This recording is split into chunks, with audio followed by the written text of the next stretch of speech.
Delicioso es, mira cuán bueno y cuán delicioso es, habitar los hermanos juntos en armonía, porque allí envía Jehová bendición y vida eterna, porque allí envía Jehová bendición. Mira cuán bueno y cuán delicioso es, mira cuán bueno y cuán delicioso es, habitar los hermanos juntos en armonía, porque allí envía gloria, gloria, gloria a ti, mi Cristo. Oh, mi Dios, cuán grande eres, mi Señor de la gloria. Cuán grande eres, oh mi Dios amantísimo Jesucristo. Te adoramos, Dios. Te adoramos, mi Señor. Santo, santo, santo eres, Dios. Santo, santo, santo eres, mi Señor de la gloria. Oh, mi Dios, venimos ante tu presencia, Dios, con corazones contritos, Padre, y humillados ante ti, mi Señor, a pedirte, mi Señor de la gloria, por nuestro Puerto Rico, Padre, nuestra isla del encanto, mi Señor de la gloria. Pon cobertura, Padre, sobre nuestra isla, mi Señor de la gloria. Derrama bendición, mi Señor de la gloria, sobre este país, mi Señor amado. Oh, te adoramos, Dios. Te adoramos, mi Señor de la gloria. Cobertura, mi Señor de la gloria, por el norte, por el sur, por el este, por el oeste, mi Señor de la gloria. Es tu cobertura, mi Señor de la gloria, que te pedimos, oh Dios. Unción, mi Señor, sobre este país, mi Señor de la gloria.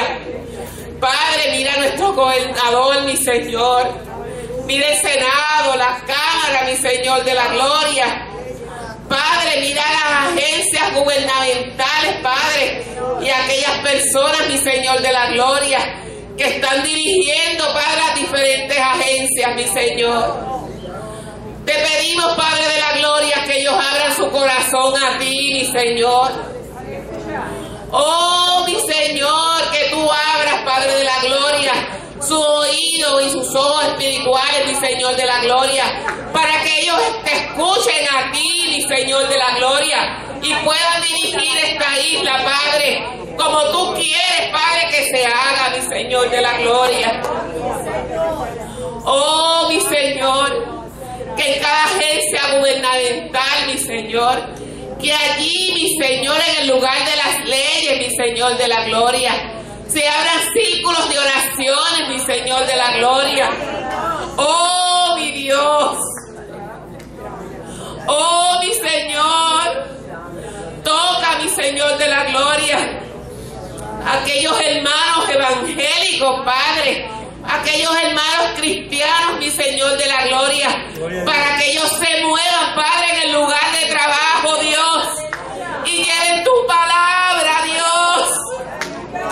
Oh, mi Señor, para que hagan, Padre de la gloria, aquello, mi Señor, que tú nos has mandado a hacer, mi Señor de la gloria, que llevar tu evangelio, oh Dios, a cada criatura, mi Señor de la gloria. Tócalos, mi Señor, y a los sensibles, mi Señor de la gloria, a la necesidad del hermano, oh Dios, en el nombre de Jesús de Nazaret, Dios de la gloria. Padre, te pedimos, mi Señor, mañana viene, Padre, a nuestra isla el presidente de los Estados Unidos, mi Señor de la gloria. Te pedimos, Padre, control absoluto, mi Señor de la gloria. Padre, que la paz tuya, mi Señor de la gloria, sea manifestada, mi Señor de la gloria, sobre todas aquellas personas, mi Señor de la gloria, que van a estar allí, mi Señor. Que haya gordura, mi Señor de la gloria. Que haya paz, mi Señor amado. Oh, mi Señor de la gloria. Que tu Espíritu, Padre, se mueva en aquel lugar, mi Señor.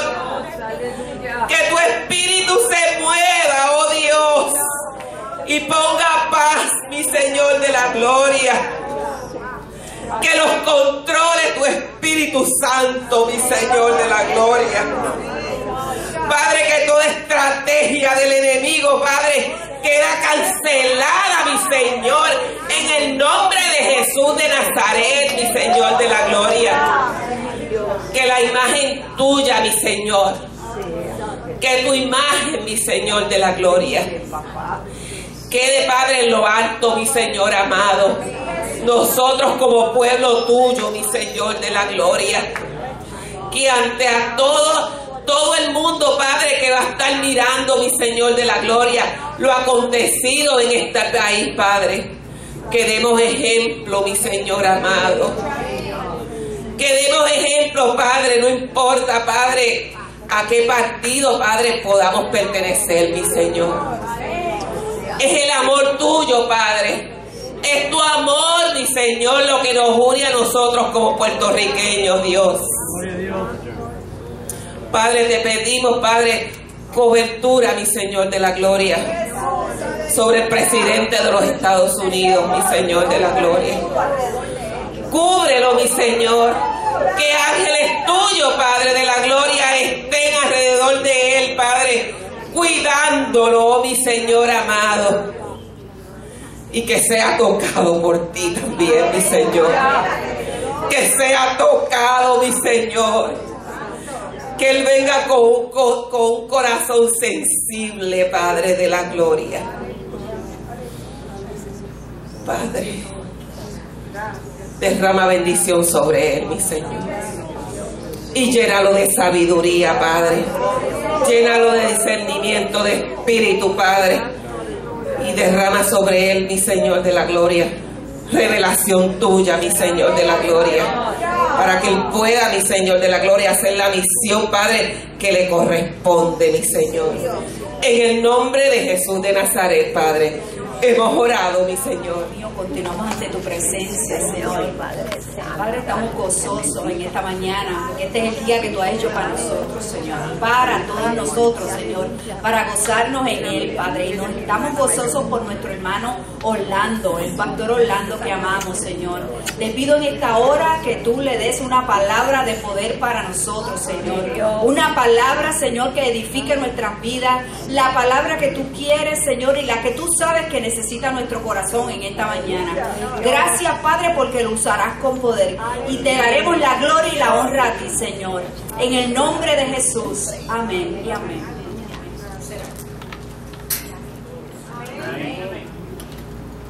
Gracias a Dios, agradezco a ustedes la oportunidad que me dan de compartir la palabra del Señor.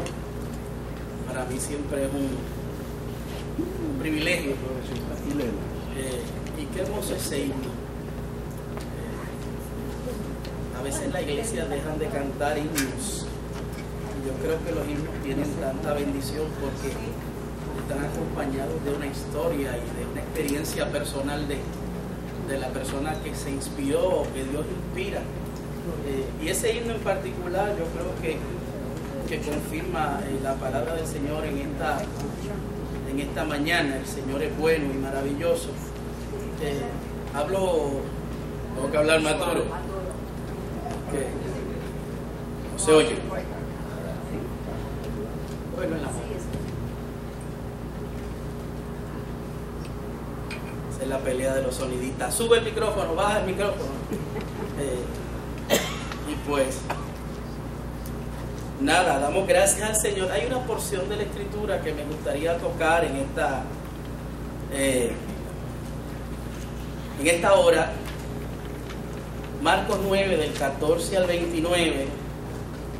Posiblemente habíamos tocado esto, por lo menos la mitad de este pasaje anteriormente, porque es un sermón que dividimos en dos partes.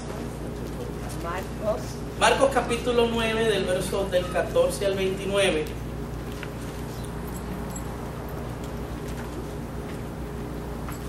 La segunda parte del sermón titulado Subiendo al monte para servir en el valle. Y yo creo que la palabra del Señor siempre nos habla. Dice la palabra del Señor. Estoy en Marcos 14 y es Marcos 9. Dice del verso 14 en adelante: cuando llegó a donde estaban los discípulos, vio una gran multitud alrededor de ellos y escribas que disputaban con ellos, y enseguida toda la gente, viéndole, se asombró y corriendo a él le saludaron. Él les preguntó: ¿qué disputáis con ellos?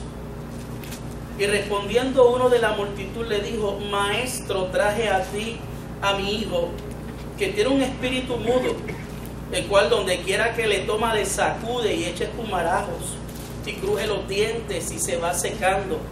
Y dije a tus discípulos que le echasen fuera, y no pudieron. Y respondiendo él le dijo: oh generación incrédula, ¿hasta cuándo he de estar con vosotros? ¿Hasta cuándo os he de soportar? Traedme. Y se lo trajeron, y cuando el espíritu vio a Jesús, sacudió con violencia al muchacho, quien cayendo en tierra se revolcaba echando espumarajos. Jesús preguntó al padre: ¿cuánto tiempo hace que le sucede esto? Y él dijo: desde niño. Y muchas veces le echan el fuego y en el agua para matarle, pero si puedes hacer algo, ten misericordia de nosotros y ayúdanos. Jesús le dijo: si puedes creer, al que cree todo le es posible. E inmediatamente el padre del muchacho clamó y dijo: creo, ayuda a mi incredulidad. Y cuando Jesús vio que la multitud se agolpaba, reprendió el espíritu inmundo diciéndole: espíritu mudo y sordo, yo te mando, sal de él y no entres más en él. Entonces el espíritu, clamando y sacudiendo con violencia, salió, y él quedó como muerto, de modo que muchos decían: está muerto. Pero Jesús, tomándole de la mano, le enderezó y se levantó. Cuando él entró en casa, sus discípulos le preguntaron aparte: ¿por qué nosotros no pudimos echarle fuera? Y él le dijo: este género por nada puede salir, sino con oración y ayuno. Hasta ahí la porción de la palabra del Señor. Como les decía, este pasaje es parte de un sermón que toca principalmente el suceso de la transfiguración. Y esa experiencia de transfiguración, donde se manifiesta la gloria de Dios a sus discípulos. Allí hubo una manifestación maravillosa, una experiencia espiritual que marcaría la vida de estos discípulos para siempre. Estos discípulos que eran el círculo íntimo de los discípulos, los que andaban con Jesús, Pedro, Jacobo y Juan, fueron hombres los cuales tuvieron ciertas experiencias con Jesús, que otros de los discípulos no las tuvieron. Experiencias que les capacitarían para la obra a la cual eran llamados. Porque oiga, el Señor es un Dios que es ordenado, organizado, y sabe las experiencias que nos hacen falta, que se requieren en nuestra vida para que nosotros podamos, seguir hacia adelante, caminar y estemos completos. Por eso la experiencia de cada uno puede ser distinta, puede ser diversa, porque Dios conoce lo que usted necesita y Él conoce lo que yo necesito. No por eso quiere decir que usted sea mejor que yo, ni que yo sea mejor que usted. Así que encárguese de buscar su propia experiencia. Y estos discípulos tuvieron la experiencia espiritual de la transfiguración, pero también tuvieron la experiencia de Getsemaní, cuando allí se revela el Señor. Ahora eran testigos, de la divinidad de Jesús. Ahora eran testigos de la gloria de Dios, pero luego iban a ser testigos de su total humanidad, de su fragilidad como ser humano, del dolor, de la angustia, oiga, de ir a la cruz. Y en aquella experiencia de la transfiguración, donde el rostro de Jesús se cambió o sufrió la metamorfosis, dice que allí su cara era resplandeciente, sus vestidos eran blancos, y uno de los evangelistas dice que eran tan blancos que no hay blanqueador en la tierra, oiga, que los pueda hacer más blancos. Si llega a haber tal enlace en ese tiempo, lo utilizan como anuncio para decir, ni el enlace puede. Allí también hubo manifestación de la nube de Dios, la chequina del Señor, la presencia de Dios cubrió todo aquel lugar. También se escuchó una voz que habló: este es mi Hijo amado, a él oí. Y cuando utilizamos ese pasaje, hicimos énfasis en la importancia, oiga, de intimar con Dios, de ir al monte de la oración, vivir amoríos, romances con Dios, vivir una experiencia de cercanía que es importante. A esto se añade la experiencia donde aparece Moisés, donde aparece Elías, que venían a tipificar o a representar la ley y los profetas, oiga, de mano de Jesús, como diciendo que tú estás dando continuidad a la revelación de Dios. Pero hablando acerca de intimar,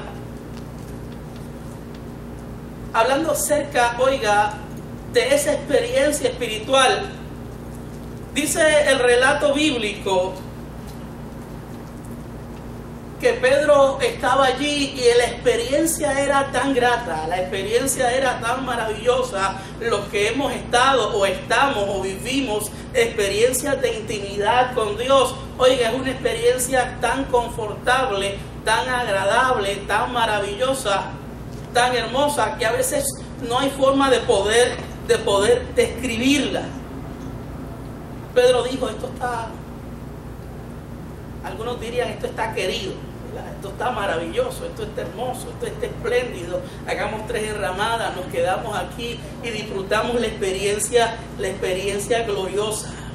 Las experiencias de intimidad son importantes, porque las experiencias de intimidad nos confirman, nos enseñan, nos dicen a qué Dios le servimos, si podemos contar con Él, si estamos haciendo lo correcto. Las experiencias de intimidad, de oración, de búsqueda, nos ayudan porque, oiga, nos abren los ojos espirituales y podemos ver que si la dirección que estamos tomando es correcta, es incorrecta, si no estamos haciendo lo debido o lo no debido.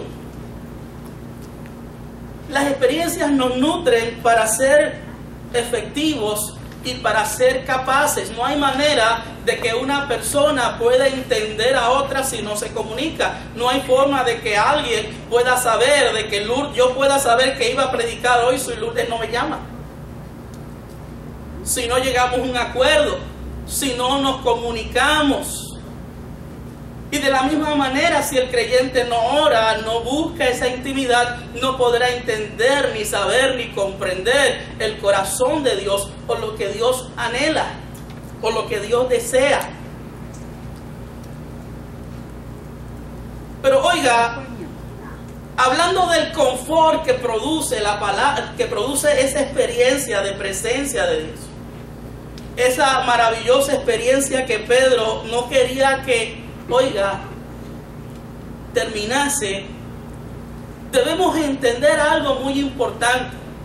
Es importante la intimidad, es importante, oiga, estar con Dios, es importante ir al aposento alto, es importante estar en la habitación secreta con Dios teniendo una experiencia gloriosa. Pero oiga, no podemos extender esa permanencia en el monte indefinidamente. No podemos quedarnos ahí. No podemos olvidarnos, oiga, de lo que hay afuera. No podemos extendernos indefinidamente en esa intimidad, porque en el valle hay necesidad. Y si la iglesia solo se restringiera a las cuatro paredes y no sale al valle, se queda coja en su misión, se queda coja en la tarea de la iglesia. A veces nosotros pensamos que el servicio a Dios, oiga, se restringe. ¿Está bien dicho restringe o restringe? Se limita a la casa de Dios o estar aquí. Y pensamos que el servir a Dios es el culto que le damos a Dios. Oiga, y el culto es una pequeña parte de lo que es servir a Dios. O de lo que es servicio al Señor. Si solo nos limitásemos al culto, que es la experiencia, oiga, de encuentro con Dios y con los hermanos, porque eso es el culto, encuentro con Dios y encuentro con los hermanos. Oiga, la misión de la iglesia se queda coja. Y ciertamente la iglesia es un cuerpo que a sí mismo se sana. La iglesia es un cuerpo que a sí mismo, oiga, nos alimentamos, crecemos, mejoramos, nos restauramos. La administración para nosotros mismos es importante. Es importante crecer, madurar en la fe, adquirir solidez en la fe. Dios quiere suplir tus necesidades aquí.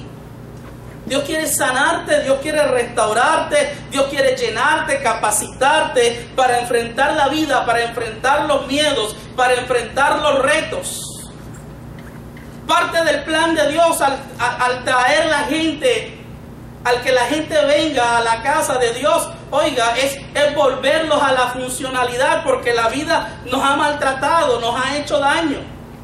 Hemos sido marcados, hemos sido, oiga, rayados en alguna área de nuestro ser interno, lastimados, y necesitamos ser restaurados. Oiga, pero el proceso de restauración, el proceso de intimar, no puede extenderse permanentemente. Porque si dedicamos toda la vida a sanarnos, oiga, y nos olvidamos de que hay que sanar a otros, y nos olvidamos de que hay que alimentar a otros, y nos olvidamos de que hay que invitar a otros, la misión se queda coja. La realidad es que la fe cristiana le da forma a nuestra vida. Pero la iglesia no es meramente un centro de autoayuda o un lugar de apoyo. La iglesia es un lugar de capacitación para realizar misión. Y yo creo que a veces asumimos la actitud que asume la gente cuando se prepara para una carrera profesional y nunca utilizan el conocimiento que adquiere o las herramientas que tienen para lograr ser, sea un ingeniero, sea un biólogo, sea un maestro, o sea tal o cual cosa. Vivimos en una sociedad de gente intelectualmente preparada en diferentes áreas, pero no están ejerciendo aquello para lo cual se prepararon. Y dentro del ministerio evangélico hay multitud de gente que Dios ha llenado de capacidades, de dones, de talentos, y ciertamente estamos haciendo otra cosa menos lo que Dios quiere que nosotros hagamos. Es el cuerpo que ejecuta la gran comisión. Dice el relato bíblico que descendió Jesús con sus 3 discípulos. Y cuando desciende Jesús del monte, lo que se encuentra es con un caos, una situación fuera de control. Quiero decirte en esta mañana, hermanos, que mientras nosotros estamos aquí afuera, se viven, oiga, situaciones de caos. Una multitud se acercó a él. Uno de los relatos dice que se sorprendieron al verle, no le esperaban. Entre ellos, Lucas dice que un hombre salió entre la multitud y clamó y rogó. Otros dicen que se postró delante de él. Era un hombre desesperado, angustiado por la condición en que se encontraba su único hijo. Algunos dicen epiléptico, lunático. Pero oiga, que mucho se quiere a los hijos. ¿Qué no se haría por ellos? Este era el hijo único. Y me parece que si echamos nuestra mente a correr, el día que esa mujer quedó encinta, qué emoción, qué expectativa. Su padre se parecerá a mí, será un hombre de bien, dará continuidad a la familia, será trabajador.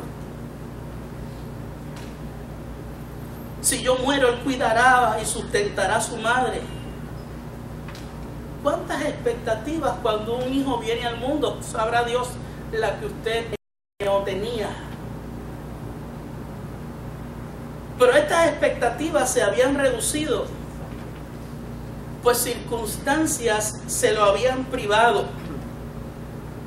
Usted sabe la gente que hay afuera sufriendo por sus hijos, gente que no duermen, gente que no descansan, gente que no tienen paz, gente que no sabe, muchos de ellos, dónde están sus hijos hoy.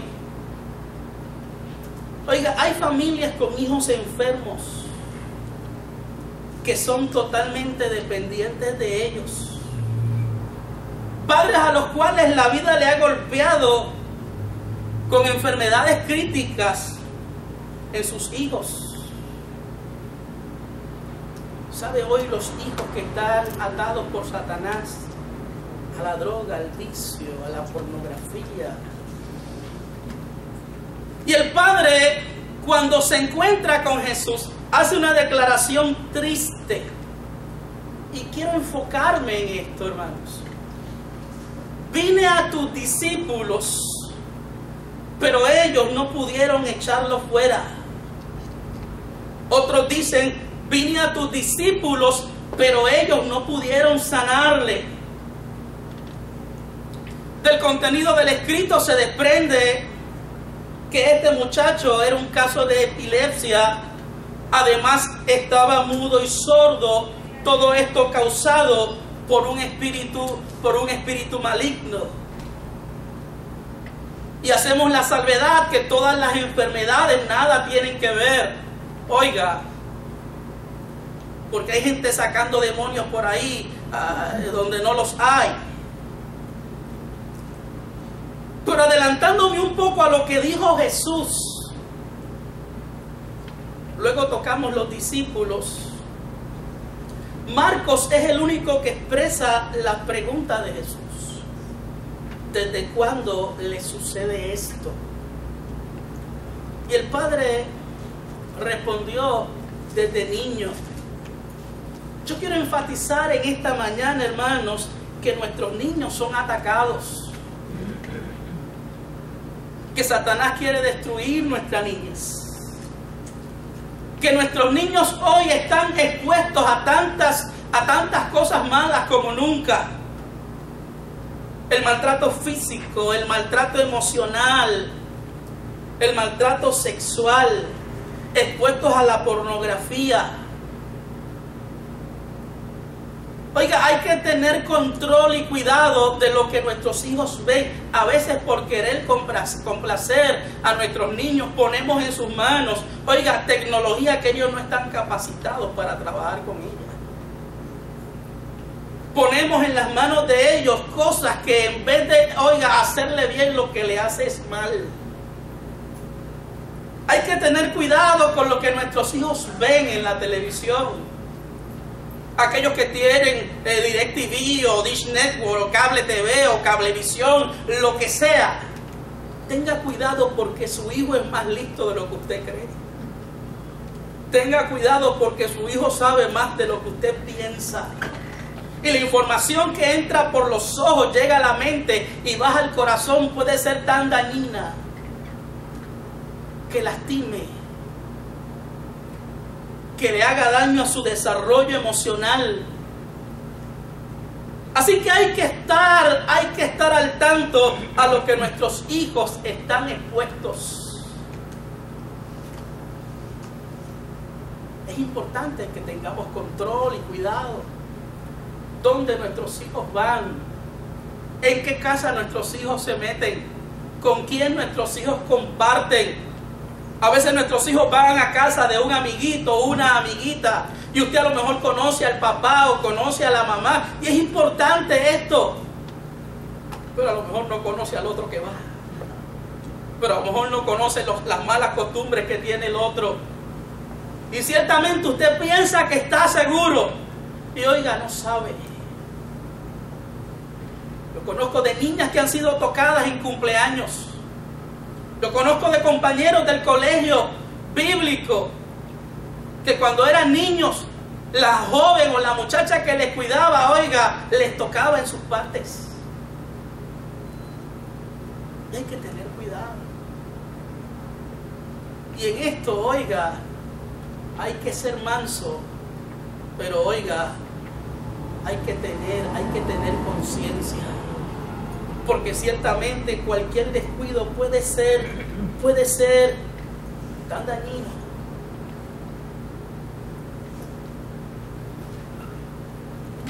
Yo me preguntaba qué puerta se abrió en la niñez, en la edad prematura de este niño. Qué ventana por la cual el enemigo entró y le poseyó. Qué situación adversa. Y oiga, se lo digo porque mi experiencia de niño, o mi experiencia de más niño aún, yo recuerdo experiencias de miedo en mi casa, donde a medianoche me levantaba con escalofríos, con temor, y sentía, oiga, aquel horror y sueños difíciles, horribles. Y hablaba con unas hermanas los otros días que hay niños en su casa, sus hijos, oiga, que no pueden a veces dormir. Y el intelectual que quiera creer o pensar que, oiga, no hay nada del enemigo dentro de estas cosas y que quiera verlo de esa manera, oiga, pero oiga, el enemigo anda como león rugiente buscando a quien devorar. Y si usted examina el león cuando, oiga, va a cazar, siempre busca ¿qué? La presa más débil, la presa más pequeña, la que tiene menos fuerza, menos ligereza. Y nuestros niños, oiga, son débiles y hay que tener cuidado de ellos. Así que están pasando cosas terribles a nuestra niñez. Cada día vemos más casos de pedofilia, cada día vemos más casos de abuso infantil, vemos tantas situaciones que lo lamentable del caso es que a veces se sabe 7, 8, 10 años luego que los niños han sido tan maltratados. Pero retomando a los discípulos y al Padre, qué expresión más triste la de este padre. Fui a tus discípulos, pero salí desilusionado. Y es lamentable pensar que nosotros como iglesia seamos ineficaces, insuficientes, oiga, ineficientes ante la necesidad de los que están en el valle. Que la gente quede defraudada, desilusionada. Marcos es el único que habla de los escribas. Porque los escribas no desaprovechaban las oportunidades para encontrar una fisura, una grieta en los discípulos para juzgar a Jesús. Oiga, es importante que como iglesia nosotros entendamos que Jesús será juzgado por mis acciones. El maestro siempre es juzgado por las acciones de sus discípulos.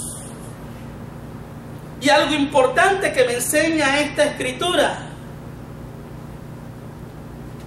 es la discusión entre los discípulos y los escribas. Y acentúo esto, hermanos, porque si algo no puede y en algo no debe caer la iglesia es en este asunto de discusiones entre religiosos en frente de la gente del valle. Qué triste es ver líderes religiosos tocando temas que no competen frente a gente que no conoce a Dios. discutiendo y manchando con su testimonio la figura de Jesús. Y tenemos que ser cuidadosos con eso. Y tenemos que ser cuidadosos con lo que hablamos y cómo lo hablamos. Y en muchas ocasiones caemos nosotros en esa trampa, aún como iglesia. A veces nos ponemos a hablar lo que no debemos hablar delante de la gente, que no debemos hablarlo. A veces nos encargamos nosotros, oiga, de boicotear el ministerio nuestro. A veces nos encargamos nosotros, oiga, de hablar cosas negativas de lo que no debemos hacer. Yo nunca he visto una mano hablando mal de una pierna. Nunca he visto, oiga, una parte del cuerpo diciendo, muchacho, ese ojo izquierdo tuyo, muchacho, está mirando más que... Y lamentablemente nosotros en muchas ocasiones, oiga, porque la Biblia dice que esta lengua no hay quien la pueda, oiga, no hay quien la pueda domar. Pero eso no da rienda suelta a que nosotros, oiga, veamos algo que no nos agrade y empecemos a hablar, a decir, a despotricar, si esa palabra se usa, en contra de nuestra propia iglesia, de nuestro propio ministerio, del ministerio de otro. Más importante es orar, más importante es sostener. A veces en nuestra boca permea la crítica negativa, pero ¿por qué no hablar de lo positivo? ¿Por qué no hablar de lo bueno? ¿Por qué no hablar de las vidas restauradas? ¿Por qué no hablar de los logros del ministerio? ¿Por qué no hablar de los logros de la iglesia? ¿Por qué no hablar de lo maravilloso, de lo bueno, de lo grande, de lo lindo, de lo hermoso del evangelio? Y yo veo a veces gente que, oiga, sucumben ante la tentación de ser figuras públicas, entrar en estas discusiones, que a veces lo que hacen es que ponen en ridículo la fe, y es que ponen en ridículo lo que es el evangelio. Y ciertamente hay que cuidarse. ¿Cuidarse de qué? Cuidarse de la gente que son el recipiente o los que escuchan, porque son gente del valle que no conocen al Señor, que no tienen a Dios en su haber, que no tienen a Dios en su noticia. Y a veces hay gente que se ponen a hablar de discusiones dogmáticas o cuestiones doctrinales innecesarias, cuando lo que hace falta es que cuando salgamos de las cuatro paredes del templo, hablemos solo buena noticia. Hablemos solo del evangelio. Ante las declaraciones del padre del muchacho, Jesús hace una expresión de indignación, de coraje. Generación incrédula y perversa. Y en esta expresión Jesús no solo habló a los escribas o a la multitud, también se llevaron su agüita a los discípulos.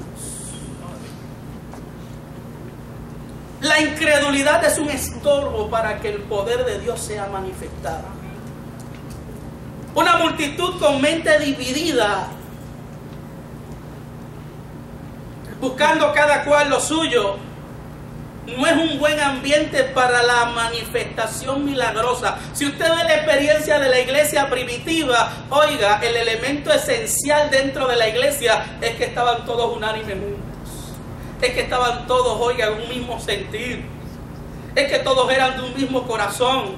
Es que tenían en común todas las cosas. Por eso había manifestaciones poderosas de Dios. Por eso había manifestaciones gloriosas de Él. Le trajeron al muchacho y Jesús reprendió al demonio en un momento y quedó libre.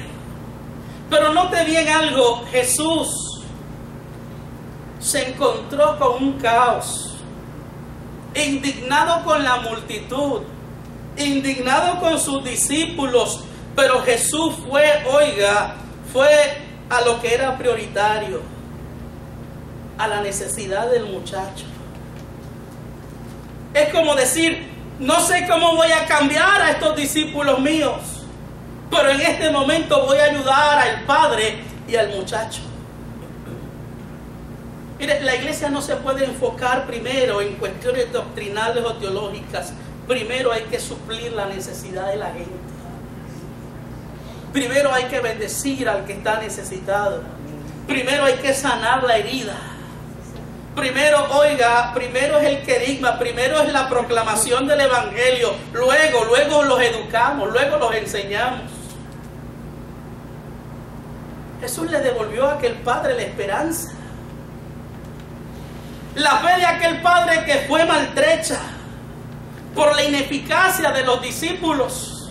Aquel padre que dijo, yo creo, ayuda a mi incredulidad porque no he podido ver algo positivo.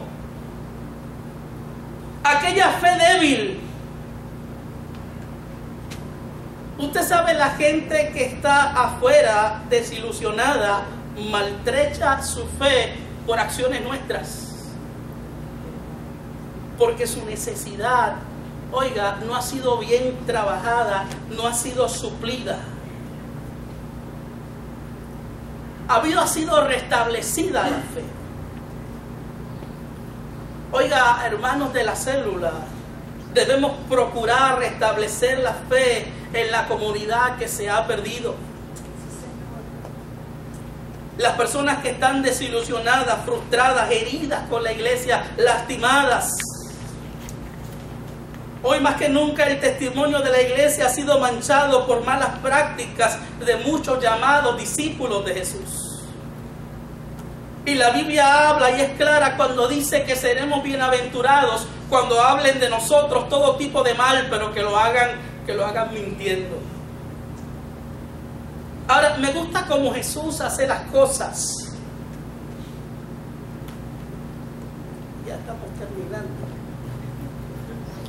Porque hay un dicho que dice que los trapos sucios se lavan ¿dónde? Se lavan en la casa. Jesús, cuando se separó de la multitud, habló con sus discípulos, pero lo hizo aparte, a puerta cerrada, en privado. Hay cosas que no se ventilan en la calle. Hay cosas que no se le dicen a nadie. Hay cosas que son muy suyas. Hay cosas que son muy de la iglesia. Hay cosas, oiga, que hay que tener cuidado porque en vez de bendecir, maldecimos. Hay cosas que hay que tener, oiga, hay que tener control porque podemos ser piedras de tropiezo. Y la Biblia dice, ay de aquel que sea una piedra de tropiezo. Hay que tener cuidado. Tenga usted cuidado de a quien también le dice las cosas. Porque no todo el mundo está preparado para recibir la información que tal vez usted tiene. Y de la misma forma, lo que sea verdad no te da a ti el derecho de decirlo. La gente a veces dice, es que es la verdad, pero la verdad no le da a uno el permiso de tener, oiga, que decir las cosas, porque las cosas hay que decirlas, oiga, en el momento adecuado, y a lo mejor nosotros no somos los llamados a decirlas. ¿Por qué nosotros no pudimos? Acuérdese que al inicio de su llamado Jesús, oiga, los capacitó, los envió, los llenó, les dio autoridad. Dice Marcos en el capítulo 3, en el verso 15, que le dio autoridad. Y uno de los términos de autoridad es la palabra exousia, que es una de las 4 palabras que se utilizan para decir poder. La otra palabra es ixus, kratos y dinamis, que de ahí viene la palabra dinamita. Pero exousia significa la autoridad o el derecho de actuar. Habilidad, privilegio, capacidad, autoridad delegada es el derecho de usar poder. Jesús le dio exousia, le dio ese derecho, esa autoridad de usar poder para predicar, para enseñar, para sanar, para liberar. Y esa autoridad, oiga, nunca ha sido abrogada. Entonces, ¿por qué nosotros no pudimos echarle fuera? Solo Mateo y Marcos responden a esta pregunta. Mateo dice, por vuestra poca fe. Su fe se ha debilitado. Su fe no es perseverante. Su fe no es constante. Si tuviese fe como un grano de mostaza. Oiga, el elemento de la fe es importante y destacado en este pasaje. La fe de los discípulos, la fe del Padre. Y es interesante que esta expresión del grano de mostaza y de mudar los montes al corazón de la mar, Jesús la dijo en ocasiones en que, oiga, lo recibido por Él no fue lo que se esperaba. Por ejemplo, en el caso de la higuera, cuando Jesús fue a buscar higos, ¿qué dijo? A buscar higos y no había. Y maldijo la higuera.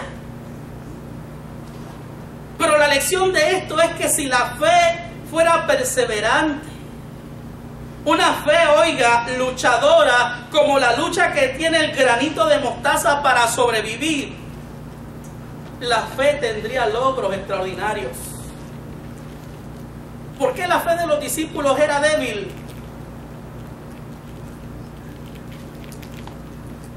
La falta de oración, la falta de contacto con Dios.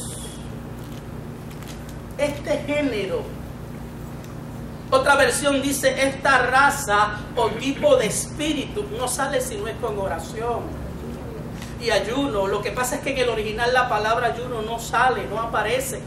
Y esto no quiere decir que el ayuno no sea importante, porque en otros pasajes Jesús habla acerca de la importancia del ayuno. Esto nos da una lección profunda. Los discípulos habían sido dotados de poder, pero necesitaban la oración para guardar y mantener, oiga, ese poder. Y puede que Dios nos haya dado algunos dones, pero a no ser que mantengamos estrecho contacto con Él, esos dones pueden marchitarse y pueden morir. A lo mejor nos dio el don de la predicación, de la música, del canto, pero el músico que no practica se embota. El instrumento que no se utiliza se desafina. Y el que no canta también se embota. Terminamos diciendo que a no ser que mantengamos ese contacto con Dios, oiga, perdemos dos cosas que son importantes. Perdemos vitalidad. Todo se convierte en una representación en lugar de una ofrenda. Todo se convierte en algo rutinario, en algo mecánico. Tal vez lleno de talento y lleno de algo bonito, pero falto, oiga, de esencia. Porque si la ofrenda es importante, más importante es el ofrendante. Perdemos humildad y empezamos a usar para nuestra propia gloria lo que debería ser usado para la gloria de Dios. Y entonces se pierde su virtud. Quiero, hermanos, que mantengamos el contacto con Dios para poder ser efectivos. Que mantengamos ese contacto con Él para que, oiga, cuando la gente de la calle, para que la gente de la calle no tenga que decir, fuimos a la iglesia, fuimos a tus discípulos y no pudieron hacer nada. Fuimos donde la gente tuya, los alumnos tuyos, los seguidores tuyos, los imitadores tuyos, y lamentablemente ellos no nos pudieron ayudar. Mantener el contacto con Dios. Mantener, oiga, esa vivencia. Pero no es que nos mantengamos ahí indefinidamente.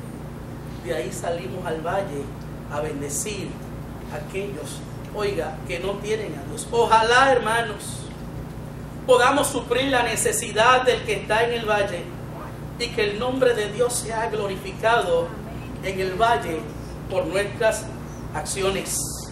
Que nos convirtamos en pequeños Cristos, los cuales puedan bendecir, oiga, a aquellos que están en necesidad. Damos gloria y honra al Señor. Yo quiero orar, me pidieron los hermanos que orasen por ellos. Hoy ellos cumplen 2 años de aniversario. Vamos a estar de pie, le damos un aplauso porque, oiga, cumplir 2 años, los primeros años son